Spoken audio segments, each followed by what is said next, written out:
I'm Glenn Frankel. I teach journalism in the Department of Communication here at Stanford. I'm the Laurie Lokey Visiting Professor in Journalism. Before that, I worked for the Washington Post for 27 years. You put out there that Steve Jobs is dying this week, and suddenly the stock price of Apple goes down by 20, 30%, whatever it was, or something else, and then it turns out, oops, he's not dying. That was a citizen journalist getting it wrong. Credible professional journalists at their best, and let me be the first to say we're often not at our best, provide credible information for brand name institutions that you can kind of take to the bank and say, when the New York Times publishes it, chances are it's been vetted, it's probably true, and that's really useful. True information is a lot more useful than false information. It matters that I can trust the source because I tend to be a skeptical person. I read it kind of critically too because I know that whatever they're putting in it is kind of just trying to grab headlines, so I take it with a grain of salt. I also don't know whether what they're saying is exactly true.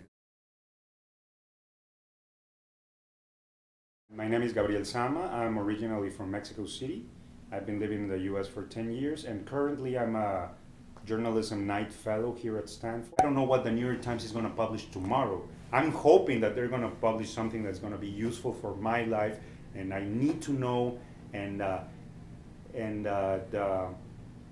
that's going to change this public sphere, this relationship between institutions. I do not know that.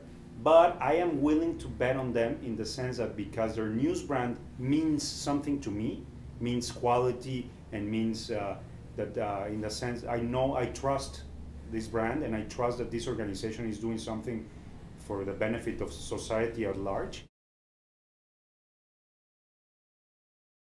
I'm Eric Messenger, and I'm the Senior Managing Editor at the Stanford Daily. We continually, our focus all the time with the print products is ensuring the quality of what we put out the door. And there's a meticulous behind the scenes process of making sure everything's right.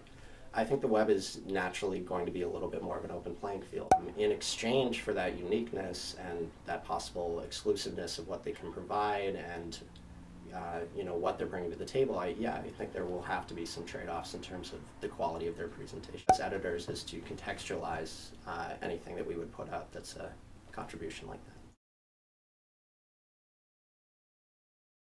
One of the classic moments was right here on the Stanford campus last year when two student citizen journalists, if you will, confronted Condi Rice at Robley Hall to ask her about waterboarding, to ask her about Abu Ghraib, to ask her some very important questions about accountability and about motivation.